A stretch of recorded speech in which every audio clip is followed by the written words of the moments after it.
기도하심으로 8월 11일 8월 둘째 주 수요일 저녁 예배를 시작합니다. 살아서 역사하시는 아버지 하나님 감사합니다. 오늘도 주의 말씀 가운데 뜻 가운데 살고 승리하여 수요일 저녁 예배로 마음의 무릎을 꿇고 나아갈 수 있도록 또 불러주시니 감사합니다. 매일 매 순간이 하나님의 은혜요, 하나님이 우리를 사랑한다는 사실을 경험합니다. 오늘도 그 하늘의 은총을 기대하며 마음으로 믿음으로 예배로 나아가오니 성령이여 역사하여 주셔서 하늘 은총 기쁨을 누리는 복된 시간으로 역사하여 주시옵소서. 빌립보스를 통해서 하나님의 복음의 진수를 깨닫게 하시고 주님께서 우리를 향하신 그 뜻이 무엇인지를 분별하며 신앙의 아름다운 삶을 주 안에서 믿음으로 승리케 이끌어갈 수 있도록 역사하여 주시옵소서. 이 밤에도 많이 피곤하고 지친 모습이지만 주의 말씀이 그립고 천국을 사모하는 그 믿음의 열정으로 주 앞에 앉았사오니 우리를 받아 이끌어 주시옵소서. 예수님의 이름으로 기도하옵나이다. 아멘.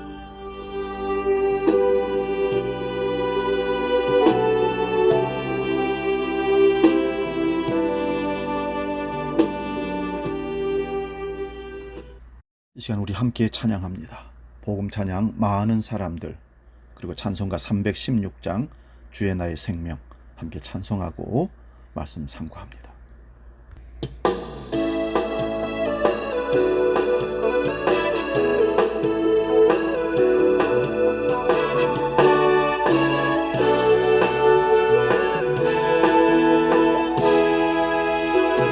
많은 사람들 참된 진리를 모른 채 주님 곁을 떠나가지만 내가 만난 주님은 참 사랑이었고 진리였고 소망이었어.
주님만을 위하여 살게 하소서.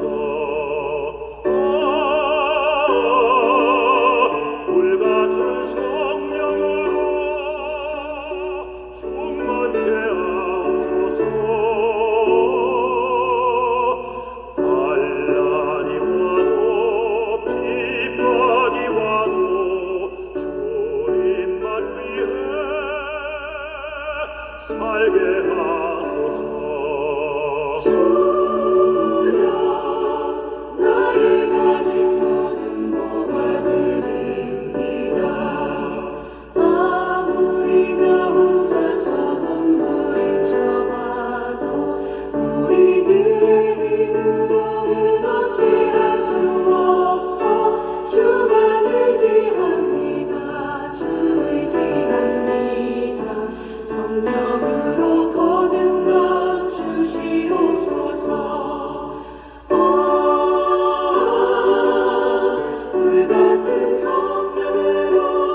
사도신경으로 신앙 고백하시겠습니다. 나는 전능하신 아버지 하나님, 천지의 창조주를 믿습니다. 나는 그의 유일하신 아들, 우리 주 예수 그리스도를 믿습니다. 그는 성령으로 잉태되어 동정녀 마리아에게서 나시고 본디오 빌라도에게 고난을 받아 십자가에 못 박혀 죽으시고 장사된 지 사흘 만에 죽은 자 가운데서 다시 살아나셨으며 하늘에 오르시어 전능하신 아버지 하나님 우편에 앉아 계시다가 거기로부터 살아있는 자와 죽은 자를 심판하러 오십니다. 나는 성령을 믿으며 거룩한 공교회와 성도의 교제와 죄를 용서받는 것과 몸의 부활과 영생을 믿습니다. 아멘. 오늘 저녁 우리에게 주신 하나님 말씀은 빌립보서 1장 27절에서 30절까지 말씀입니다. 319면에 있습니다. 빌립보서 1장 27절에서 30절 봉독할 때 살아계신 주님의 음성을 들을 수 있기를 바랍니다. 봉독합니다. 오직 너희는 그리스도의 복음에 합당하게 생활하라. 이는 내가 너희에게 가보나 떠나 있으나 너희가 한 마음으로 서서 한 뜻으로 복음의 신앙을 위하여 협력하는 것과 무슨 일에든지 대적하는 자들 때문에 두려워하지 아니하는 이 일을 듣고자 함이라. 이것이 그들에게는 멸망의 증거요 너희에게는 구원의 증거니 이는 하나님께로부터 난 것이라. 그리스도를 위하여 너희에게 은혜를 주신 것은 다만 그를 믿을 뿐 아니라 또한 그를 위하여 고난도 받게 하려 하심이라. 너희에게도 그와 같은 싸움이 있으니 너희가 내 안에서 본 바요 이제도 내 안에서 듣는 바니라. 아멘. 오늘 저녁 봉독한 말씀으로 복음에 합당한 삶이란 제목으로 빌립보서 강의 7번째 강의를 시작합니다. 복음에 합당한 삶. 27절을 보면 오직 너희는 그리스도의 복음에 합당하게 생활하라 말씀합니다. 여러분, 그냥 복음이 아니라 그리스도의 복음이라고 합니다.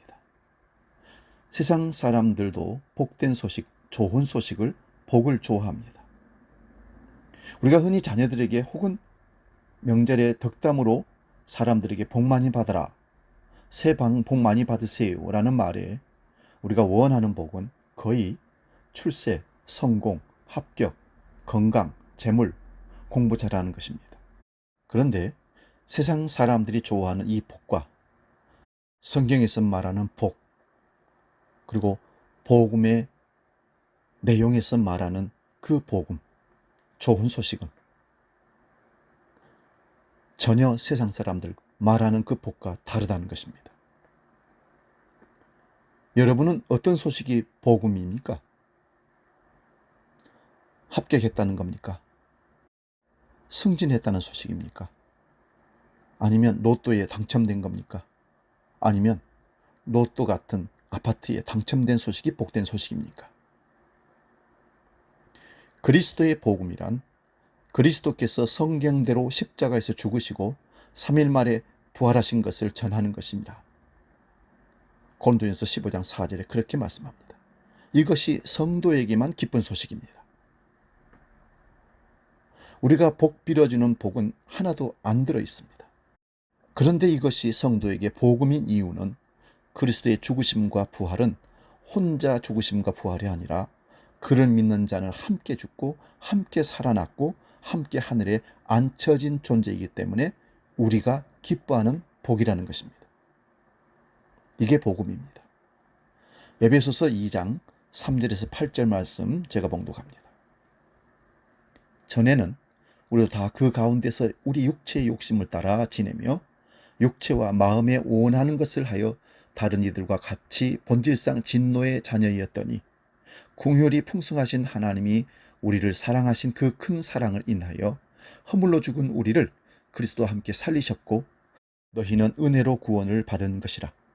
또 함께 일으키사 그리스도 예수 안에서 함께 하늘에 앉히시니 이는 그리스도 예수 안에서 우리에게 자비하심으로써 그 은혜의 지극히 풍성함을 오는 여러 세대에 나타내려 하심이라. 너희는 그 은혜에 의하여 믿음으로 말미암아 구원을 받았으니 이것은 너희에게서 난 것이 아니요 하나님의 선물이라. 아멘. 이런 말씀을 자꾸 반복하는 이유가 있습니다. 우리가 교회를 다닙니다. 그리고 복음을 이야기합니다. 그런데 그리스도의 복음이 무엇이냐고 물으면 답을 잘 못합니다. 예수님과 함께 죽고 함께 살아났고 함께 하늘에 앉혀졌다는 이 얘기가 복음입니다. 근데 이 얘기를 모르기 때문에 잘 못합니다. 그래서 예수 믿는 사람이라도 설날이나 명절에 가족이나 친척이나 친구들을 만났을 때 어떤 인사를 주고받습니까? 새해 복 많이 받으라는 말을 합니다. 그 복이 무엇입니까? 사람들이 좋아하는 복을 말하는 것입니다. 성경에 말하는 복음의 복, 하늘의 복은 하나도 포함되어 있지 않습니다. 복음이란 생명과 썩지 아니할 내용입니다. 그러므로 본질상 진노의 자녀인 우리가 궁일이 풍성하신 하나님의 크신 사랑으로 그리스도와 함께 살려주신 것이 성도의 복이고 복음입니다. 이런 성도는 구하는 것이 다릅니다. 먹을 것 주세요. 입을 것 주세요. 집 주세요. 이게 아닙니다. 하나님 앞에 바르고 살게 해주세요. 하늘 백성으로 살게 해주세요. 진실하게 살게 해주세요. 불쌍한 자를 섬기게 해주세요. 골로새서 3장 1절에서 4절 말씀 봅니다. 그러므로 너희가 그리스도와 함께 다시 살리심을 받았으면 위의 것을 찾으라. 거기는 그리스도께서 하나님 우편에 앉아 계시느니라. 위의 것을 생각하고 땅의 것을 생각하지 말라. 이는 너희가 죽었고 너희 생명이 그리스도와 함께 하나님 안에 감추어졌습니다. 우리 생명이신 그리스도께서 나타나실 그때에 너희도 그와 함께 영광 중에 나타나리라. 아멘. 우리가 예수님을 믿는다는 것은 그리스도와 함께 다시 살리심을 받는 것입니다. 예수님을 믿는다는 것은 호적이 주님께로 옮겨진 것입니다. 우리의 호적이 혈과 육의 호적에서 영원한 하나님 아버지의 호적에 입적된 것을 말하는 겁니다. 하나님의 맏아들이신 예수 그리스도의 희생으로 우리가 양자로 입적이 된 것입니다. 이런 자들은 하나님의 나라를 상속받게 됩니다. 그러므로 너희가 다시 살리심을 받았다면 이제는 땅의 것이 아니라 위의 것을 찾으라고 합니다. 위에 있는 것이란 그리스도께서 하나님 우편에 앉아 계신 것을 말합니다. 그러므로 위의 것을 생각하고 땅의 것을 생각하지 말라 하는 것은 예수만 생각하라는 것입니다. 그 이유는 우리가 그리스도와 함께 죽었고 우리의 생명이 그리스도와 함께 하나님 안에 감추어졌기 때문입니다. 우리의 생명이신 그리스도께서 나타나실 그때에 우리도 그와 함께 영광 중에 나타날 것입니다. 이러한 내용이 예수님을 믿고 거듭난 사람들이 추구하는 삶의 방향성입니다. 그런데 예수님을 믿는다고 하면서도 이런 내용을 추구하지 않고 그저 세상 사람들과 똑같이 이 땅에 속한 것들만 복으로 생각하고 추구하면 어떻게 되겠습니까? 골로새서 3장 5절 6절 말씀 봅니다. 그러므로 땅에 있는 지체를 죽이라. 곧 음란과 부정과 사욕과 악한 정욕과 탐심이니 탐심은 우상 숭배니라. 이것들로 말미암아 하나님의 진노가 임하느니라. 땅의 정욕을 따라 사는 것이 탐심인데 이러한 탐심이 우상 숭배라는 것입니다. 그러므로 이것들을 추구하면 하나님의 진노를 받습니다.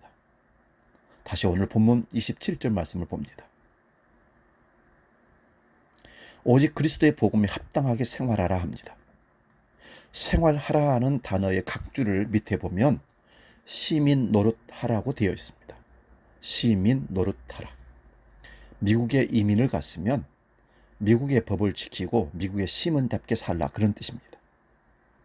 복음에 합당한 시민 노릇을 하라는 것은 우리의 시민권이 하늘에 있다는 말씀입니다. 지난 빌립보 서론을 설명할 때 빌립보 지역은 로마가 이 지역을 정복해서 로마의 퇴역 군인들이 공을 세운 사람들이 주로 살았던 곳으로 로마의 시민권을 굉장히 자랑스러워하는 그런 도시가 빌립보라는 지역이라는 겁니다. 로마가 지배하기 전에는 로마인들이 볼 때는 야만족이 사는 곳이었기에 로마가 그것을 지배하면서 사는 것을 자랑으로 여깁니다. 그러나 성도는 세상의 그런 자랑거리의 시민이 아니라 하늘나라의 시민입니다. 우리 빌립보서 3장 20절 21절 말씀 봅니다. 그러나 우리의 시민권은 하늘에 있는지라 거기로부터 구원하는 자 곧 예수 그리스도를 기다리노니 그런 만물을 자기에게 복종하실 수 있는 자의 역사로 우리의 낮은 몸을 자기 영광의 몸의 형체와 같이 변하게 하시리라. 우리의 시민권이 하늘에 있다고 선언합니다. 예수님을 믿고 거듭난 자는 이미 하늘에 속한 시민이라는 말씀입니다. 그러므로 이 땅에서 그리스도의 통치를 받는 자들은 하나님 나라의 식민지입니다. 그러므로 교회란 세상 그 어떤 곳과 감히 비교될 수 없는 하늘나라의 시민 노릇을 하면서 주 예수 그리스도를 기다리는 자들이 모인 곳이 교회입니다. 다시 본문 27절을 봅니다. 그리스도의 복음에 합당한 삶이 어떤 것인지 세 곳의 말씀으로 확인을 하였습니다. 복음에 합당한 시민으로 살아가는 삶의 방향성이 이렇게 세워져 있는 자들이 성도입니다. 그런데 이런 성도들 안에서도 한마음이 되지 않는 것이 있습니다. 그래서 바울 사도는 빌립보 교회에 내가 가거나 떠나 있으나 너희가 한마음으로 서서 한뜻으로 복음의 신앙을 위하여 협력하는 것을 듣기 원한다고 합니다. 우리가 예수를 믿는다는 것은 다 같은 믿음과 다 같은 소망을 가지고 살아갑니다. 그런데 어떻게 서로 한 뜻이 되지 않는다는 것입니까? 여기서 한 마음이라는 단어의 각주를 밑에서 보면 그 내용을 보면 한 영, 한 정신으로 기록되어 있습니다. 이 말을 인본적인 뜻으로 한 마음을 가지자는 정도가 아닙니다. 남북 단일팀을 만들어서 한반도기를 들고 나간다고 마음으로 하나가 되는 건 아닙니다. 여기서 한 마음 한 뜻이란 한 성령을 받은 것을 말합니다. 그러므로 한 마음 한 뜻으로 복음의 신앙에 협력하라고 말씀합니다. 빌립보 교회가 같은 복음을 듣고 한 성령이 임하였는데도 다툼이 있었습니다. 성령이 임하여도 이러한 다툼이 일어나는 정도로 인간의 약함과 악함이 드러나고 있습니다. 그러므로 그리스도의 복음에 합당한 생활, 곧 그 나라의 시민으로 산다면 한 마음 한 뜻으로 복음의 신앙에 협력하는 것입니다. 빌립보 교회는 이미 복음의 신앙에 많이 협력하고 있습니다. 이미 앞에서도 살펴보았습니다마는 빌립보 교회는 바울이 복음을 전해서 교회가 세워진 초창기부터 바울이 복음을 전하는 일에 협력했습니다. 그런데 그렇게 하면서도 빌립보 교회 안에 유오디아와 순두계가 다툼을 벌이고 있습니다. 다시 말씀드리면 1여전도의 회장과 2여전도의 회장이 서로 복음을 잘 전하겠다고 사명을 잘 감당하겠다고 다퉜다는 것입니다. 그래서 빌립보 교회 지도자인 에바브로 디도가 바울에게 이런 소식을 가지고 와서 전한 것입니다. 그 내용은 무슨 내용인지 모르겠지만 서로 주의 일을 더 잘하려고 하다가 다툼이 일어난 것으로 보입니다. 교리적인 문제로 다툰 것은 아니기에 서로 한 마음을 품고 복음의 신앙에 협력하라고 합니다. 이것이 복음에 합당한 삶의 모습입니다. 믿음이 성숙한 사람이 믿음이 좀 덜 성숙한 사람에게 져주는 것입니다. 이거는 보편적으로 우리가 성도 교제 안에서 있는 삶입니다. 그런데 더 아름다운 합당한 삶은요, 믿음이 많은 성숙한 사람과 믿음이 연약한 사람 모두가 다 낮은 자세로 다른 사람을 높게 여기고 섬기는 자세로 양보하는 것이 가장 합당한 삶의 모델입니다. 본문 28절을 봅니다. 무슨 일이든지 대적하는 자들을 두려워하지 말라고 합니다. 이것이 복음에 합당하게 살아가는 자의 모습입니다. 빌립보에서 바울이 처음 복음을 전했을 때도 소동이 일어났고 추방을 받은 것처럼 지금도 대적자들은 빌립보 교회를 대적하고 있기에 두려워하지 말라고 합니다. 주위에 대적자들이 있는데 교회 안에서 다툼이 일어나기에 27절에서 한 마음으로 서라고 한 것입니다. 한 마음으로 선다는 것은 운동이나 전투를 할 때 서로 결속을 다짐하기 위해서 스크램을 짜고 으쌰으쌰하는 상태를 말하는 겁니다. 그런데 복음을 믿는 교회를 대적하는 자들은 멸망의 증거이며 핍박을 받는 자는 구원의 증거가 된다는 것입니다. 이렇게 되는 것은 하나님께로부터 난 것이라고 합니다. 고린도후서 2장 14절에서 17절 말씀 봅니다. 항상 우리를 그리스도 안에서 이기게 하시고 우리로 말미암아 각처에서 그리스도를 아는 냄새를 나타내시는 하나님께 감사하노라. 우리는 구원받는 자들에게나 망하는 자들에게나 하나님 앞에서 그리스도의 향기니 이 사람에게는 사망으로부터 사망에 이르는 냄새요 저 사람에게는 생명으로부터 생명에 이르는 냄새라. 누가 이 일을 감당하리요?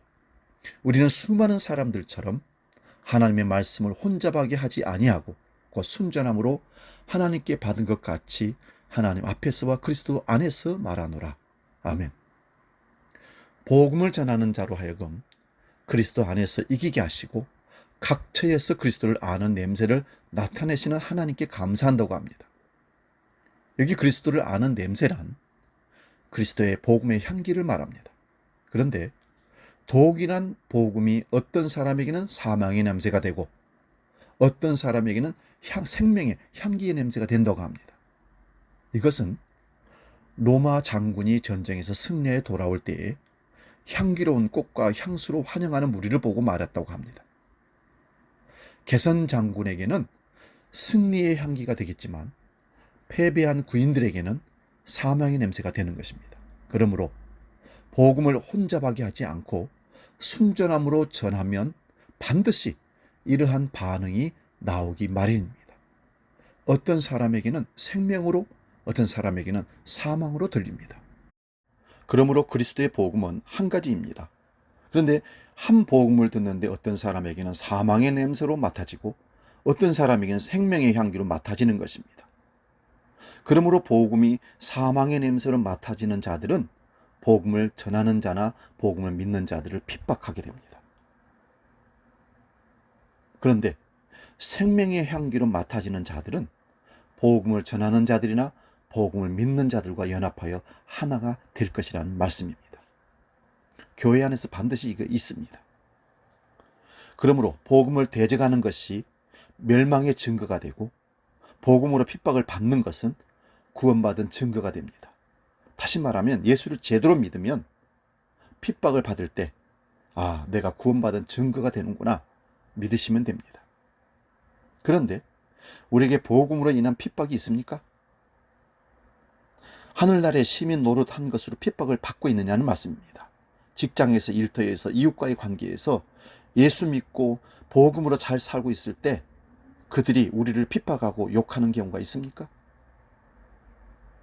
모두가 땅의 이야기를 할 때 하늘 이야기를 하므로, 모두가 썩어질 복을 말할 때에 썩지 않을 복을 말하므로, 모두가 강함을 말할 때에 약함을 말함으로 받는 핍박이 있냐 말씀입니다.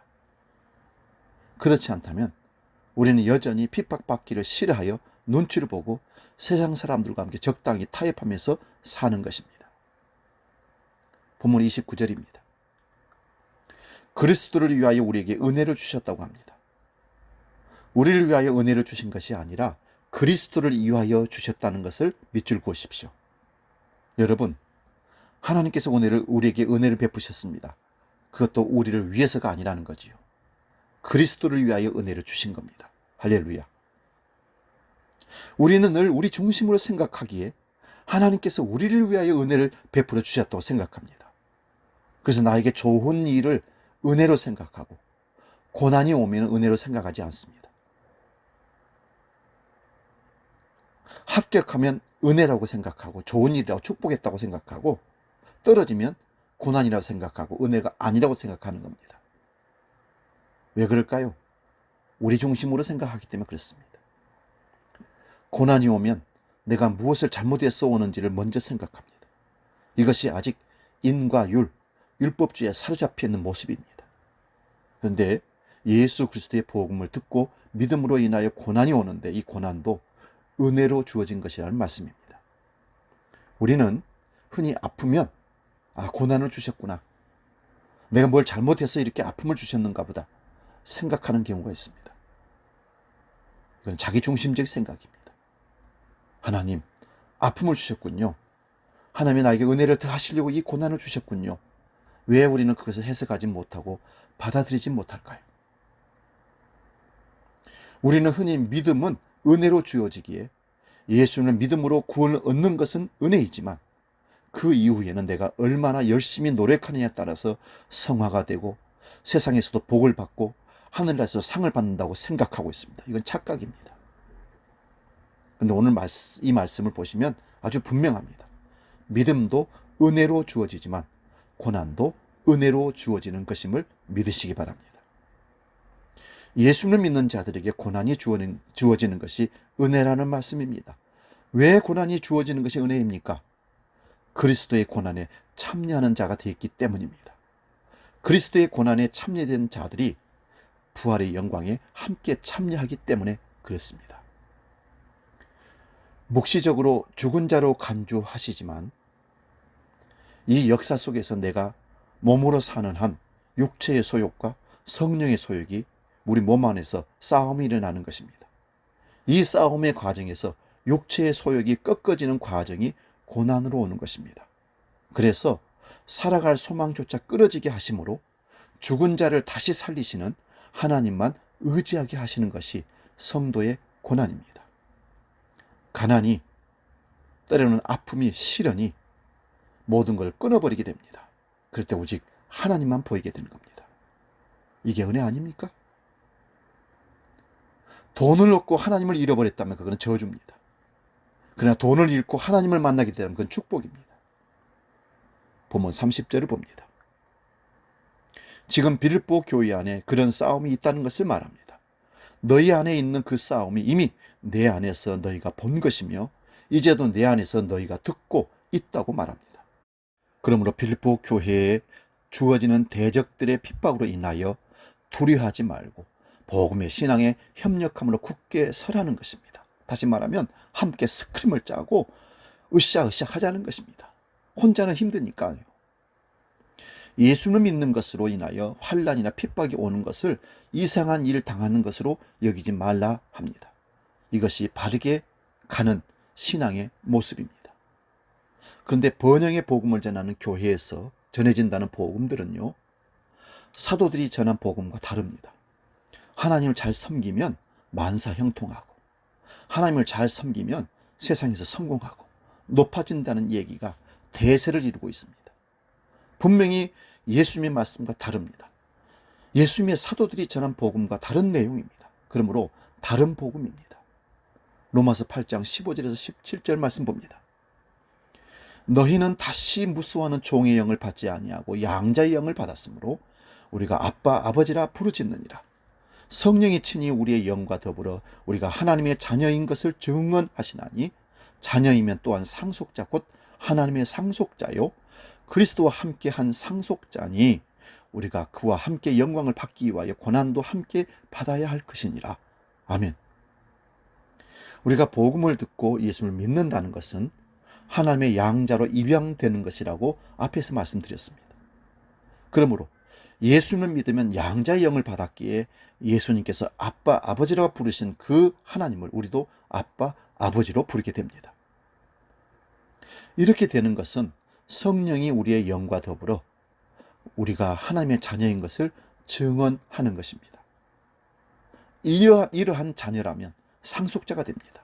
이러한 상속자는 그리스도와 함께 하는 상속자이기에 우리가 그와 함께 영광을 받기 위하여 고난도 함께 받아야 한다는 것입니다. 여러분, 책임을 다하지 아니하고 권리만 챙기는 것은 불가능합니다. 그리스도 안에서 상속자의 권리를 받는다는 것은 그리스도와 함께 고난도 받아야 한다는 것입니다. 그러므로 이런 고난을 은혜를 입은 자에게만 주어지는 것임을 감사할 수 있기를 바랍니다. 베드로전서 4장 12절에 19절 말씀 봅니다. 좀 깁니다. 들으십시오. 사랑하는 자들아, 너희를 연단하려고 오는 불시험을 이상한 일을 당하는 것 같이 이상히 여기지 말고 오히려 너희가 그리스도의 고난에 참여하는 것을 즐거워하라. 이는 그의 영광을 나타내실 때에 너희로 즐거워하고 기뻐하게 하려 함이라. 너희가 그리스도의 이름으로 치욕을 당하면 복 있는 자로다. 영광의 영 곧 하나님의 영이 너희 위에 계심이라. 너희 중에 누구든지 살인이나 도둑질이나 악행이나 남의 일을 간섭하는 자로 고난을 받지 말려니와 만일 그리스도인으로 고난을 받으면 부끄러워하지 말고 도리어 그 이름으로 하나님께 영광을 돌리라. 하나님의 집에서 심판을 시작할 때가 되나니 만일 우리에게 먼저 하면 하나님의 복음을 순종하지 아니하는 자들의 그 마지막은 어떠하며 또 의인이 겨우 구원을 받으면 경건하지 아니한 자와 죄인은 어디에 서리요. 그러므로 하나님의 뜻대로 고난을 받는 자들은 또한 선을 행하는 가운데 그 영혼을 미쁘신 창조주께 의탁할지어다. 아멘. 여러분, 베드로 사도와 바울 사도의 출발이 얼마나 다른 사람이었는지 우리는 압니다. 베드로는 예수님의 처음 제자로 부름을 받은 사람입니다. 그런데 바울은 예수님이 이단 괴수이며 그를 믿는 자들 다 잡아 죽이는 일에 하나님의 영광인 줄 알고 혈기방자하게 뛰었던 사람입니다.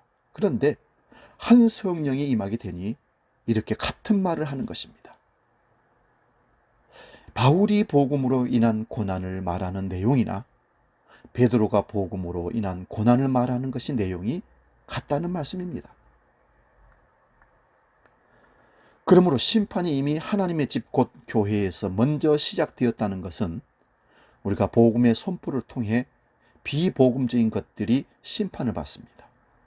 복음 아닌 것들이 심판을 받는다는 거지요. 그런데 하나님의 복음을 순종하지 않고 오히려 핍박한다면 얼마나 큰 심판을 받겠습니까? 오늘 설교 제목이 복음에 합당하게 살라는 말씀입니다.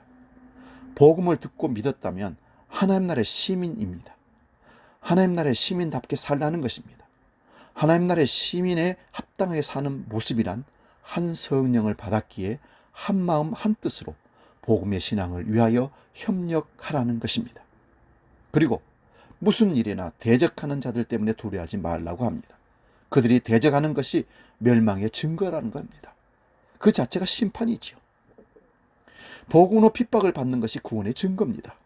그러므로 그리스도를 위하여 우리가 은혜를 주신 것은 예수님을 믿어 구원 얻는 것만이 은혜가 아니라 고난도 은혜입니다.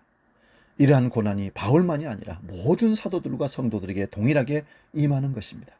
왜 고난이 은혜입니까? 예수님 믿고 구원을 얻는 것이 은혜라는 말씀은 좋은데 우리에게 고난이 은혜로 주어졌는가 싫다고 여길 것입니다. 그런데 예수님께서 언제 다시 오신다고 하셨습니까? 평안하다고 안전하다고 할 때에 갑자기 오시는 것입니다. 우리의 일상이 평안하고 안전하다고 여기면 그리스도의 날을 소망하지 않습니다. 그러므로 성도로 하여금 깨어 있도록 적절한 고난을 주시는 겁니다.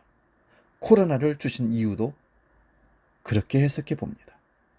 그러면 믿음으로 인하여 여러 가지 고난이 오면 깨어 있도록 하시는 은혜입니다. 마지막으로 데살로니가전서 5장 1절에서 6절 말씀 봉독합니다. 형제들아 때와 시기에 관하여는 너희에게 쓸 것이 없음은 주의 날이 밤에 도둑같이 이를 줄을 너희 자신이 자세히 알기 때문이라. 그들이 평안하다 안전하다 할 그때에 임신한 여자에게 해산의 고통이 이름과 같이 멸망이 갑자기 그들에게 이르리니 결코 피하지 못하리라. 형제들아 너희는 어둠에 있지 아니하며 그날이 도둑같이 너희에게 임하지 못하리니 너희는 다 빛의 아들이요 낮의 아들이라. 우리가 밤이나 어둠에 속하지 아니하나니 그러므로 우리는 다른 이들과 같이 자지 말고 오직 깨어 정신을 차릴지라. 아멘. 성도로 하여금 복음에 합당한 삶을 살라고 하면서 우리에게만 맡겨두시는 것이 아니라 고난을 통하여 깨어있게 하시는 것입니다. 그러므로 여러 가지 환난을 당하시면 두려워하지 말고 오히려 기뻐하라고 합니다. 그런 환난을 통하여 더욱 주의 날을 소망하기 때문이고 믿음을 굳게 잡기 때문입니다. 우리의 시민권이 하늘에 있다는 사실을 믿었다면 땅의 일들로 인하여 두려워할 것이 없습니다. 복음에 합당한 시민으로 살아가도록 조치하시는 인도하시는 주의 인도가 은혜로 우리에게 주어지고 있습니다. 그러므로 믿음만 은혜로 주어지는 것이 아니라 고난도 부활의 영광에 참여하도록 은혜로 주어지는 것을 인정하고 고난 속에서도 믿음 여전히 붙잡고 감사하며 살아낼 수 있기를 주의 이름으로 축원드립니다.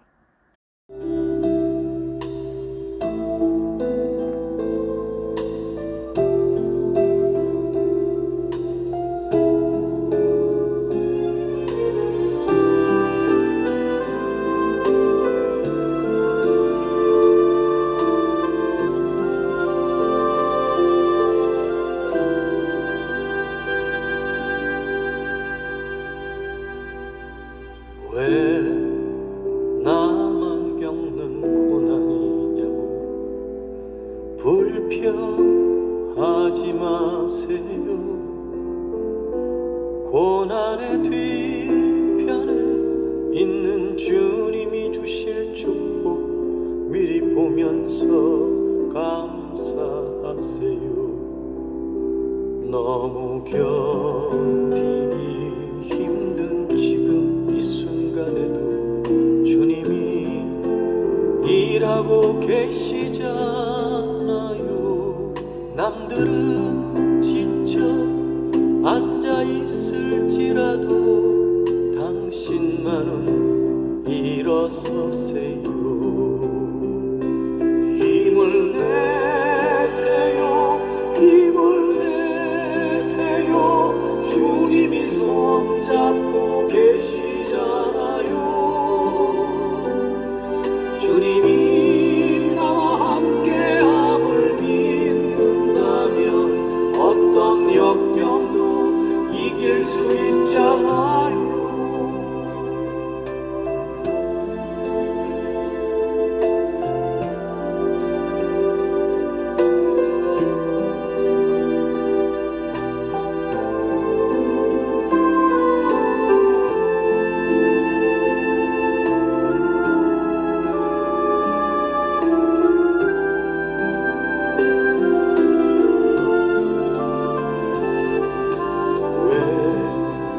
이런 슬픔 찾아왔는지 원망하지 마세요.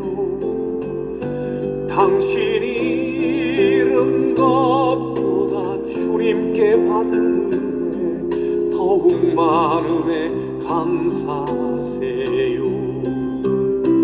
너무 견디기 힘든 지금 이 순간에도 일하고 계시잖아요. 남들은 지쳐 앉아 있을지라도 당신만은 일어서세요. 힘을 내세요. 힘을 내세요. 주님이 손잡고 계시잖아요. 주님이 나와 함께함을 믿는다면 어떤 고난도 견딜 수 있잖아요. 힘을 내세요. 힘을 내세요. 주님이 손잡고 계시잖아요. 주님이 나와 함께함을 믿는다면 어떤 눈물도 참을 수 있잖아요. 기도하겠습니다. 살아계신 아버지 하나님, 복음에 합당한 삶을 살라고 우리에게 말씀하십니다. 우리는 이 세상에 속한 사람이 아니라 하늘에 속한 하늘 백성이기 때문입니다. 그 복음은 예수 그리스도가 우리를 위해 이 땅에 오시고 십자가에 죽으시고 3일 만에 부활하시고 하늘 보좌 우편에 앉아 계시며 다시 오실 것을 믿는 것이 복음입니다. 이 복음이 복인 것을 알고 썩어질 땅의 것을 추구하며 사는 인생이 아니라 복음에 합당한 삶, 예수 그리스도를 구하며 하늘 것을 구하며 살아가는 시민 되게 하여 주옵소서. 제대로 예수 그리스도를 믿고 복음에 합당한 삶을 살면 고난이 함께 온다는 사실도 우리는 깨달았습니다. 은혜만이 아니라 고난도 은혜인 것을 받아들이는 은혜가 우리에게 있게 해주시고 그 은혜로 인하여 고난도 능히 이겨 승리할 수 있는 복음에 합당한 자로 살게 해 주옵소서. 이제는 우리 주 예수 그리스도의 은혜와 아버지의 크신 사랑과 성령님의 감동, 교제, 역사 충만케 하시며 복음에 합당한 삶을 살기로 결단하며 나아가는 모든 믿음의 식구들 머리 위에 우리 주한교회 모든 권속들 위에 이제로 영원히 함께 계시기를 간절히 축원하옵나이다. 아멘. 왜 이런 슬픔 찾아왔는지 원망하지 마세요. 당신이 잃은 것보다 주님께 받은 은혜 더욱 많음에 감사하세요. 너무 견디기 힘든 지금 이 순간에도 주님이 일하고 계시잖아요. 남들은 지쳐 앉아있을지라도 당신만은 일어서세요. 힘을 내세요. 힘을 내세요. 주님이 손잡고 계시잖아요. 주님이 나와 함께함을 믿는다면 어떤 고난도 견딜 수